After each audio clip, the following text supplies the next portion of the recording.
When we look at the journey that Joseph went on, he goes and he lands in Potiphar's house. And he sees that Potiphar is showing him love, favor. Potiphar does not deny the flow of love in his heart that God is downloading onto Potiphar as it relates to Joseph. Potiphar does not deny the love that he senses and the favor that he senses that is over Joseph. It's contagious because Potiphar is whole. Had Potiphar been broken, insecure, or any of the things like that, he would have had a hard time receiving Joseph. But because he wasn't, he was very secure with himself.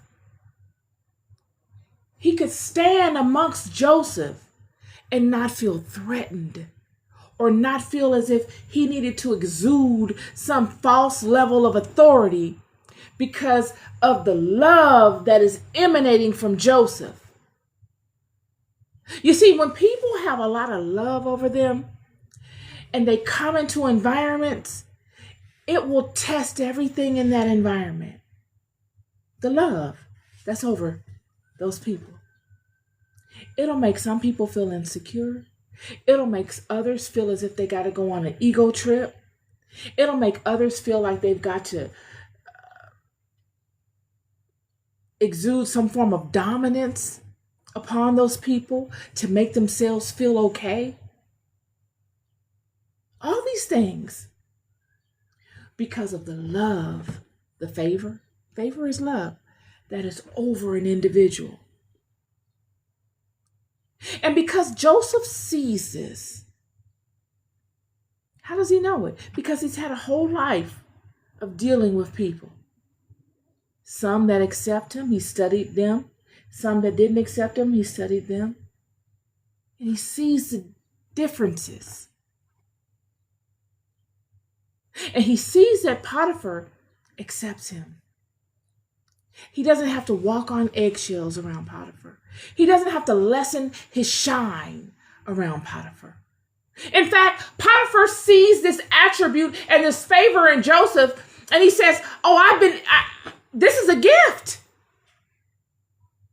I don't need to subjugate this man. I don't need to try to exhibit some form of dominance on this man. I need to put this man in the head of my system.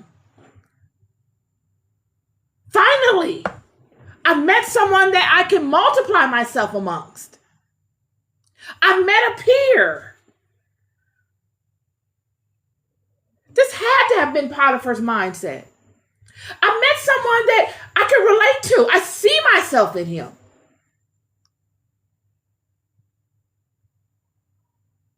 Yet Potiphar's wife will be the one that wants to pimp the love. She wants to be the one, I'll give you this for that. Do this disintegrous thing because I'm attracted to you, because I see this favor that's all over you.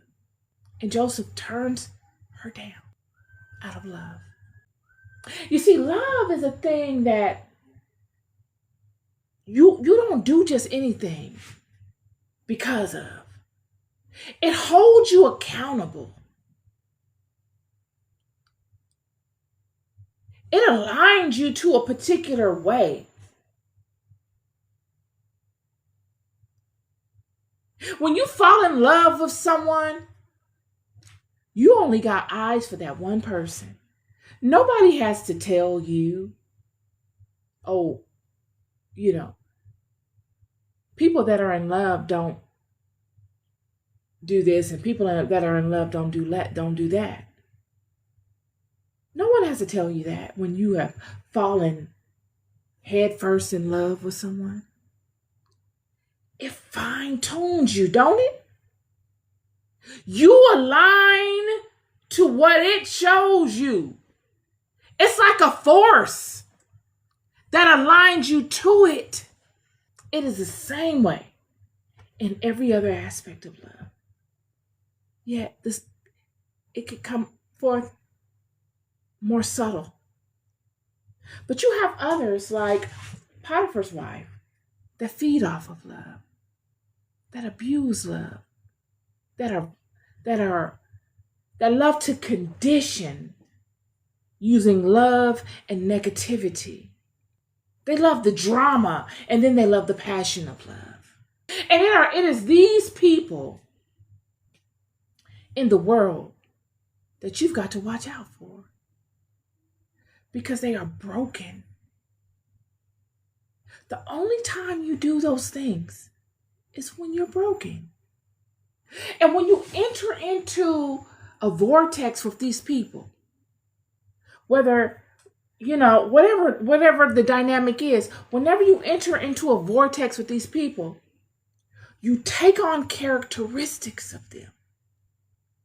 You could have been whole and grounded in your love,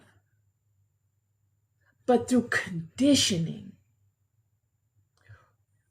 repetition, ritualistic abuse of your love. You offering your love and someone taking it and then throwing back to you a love that's less than what you deserve and what you gave. You giving someone your love and your attention only for them to criticize you and to keep you in this gray area where you don't really know how they feel about the love you give them. They never give you a full response on, how was dinner? There's nothing worse than dating somebody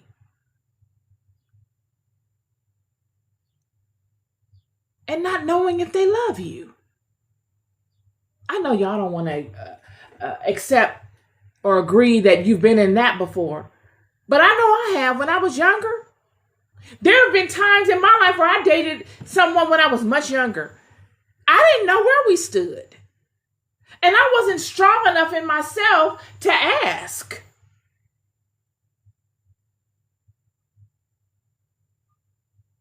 I just wasn't. I was so young. I didn't know myself enough to know my value and what I brought to the table. And man would use that.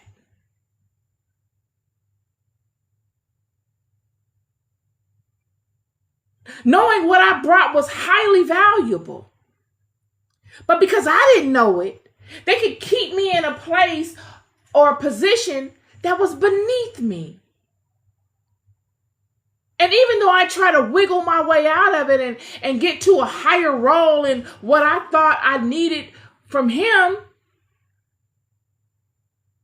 he could always manipulate me, keep me through manipulation in that place. Why? Because I didn't know myself. I didn't know my value. Trauma. Love abuse. There are men in life and women that are 50, 60 years old still doing this.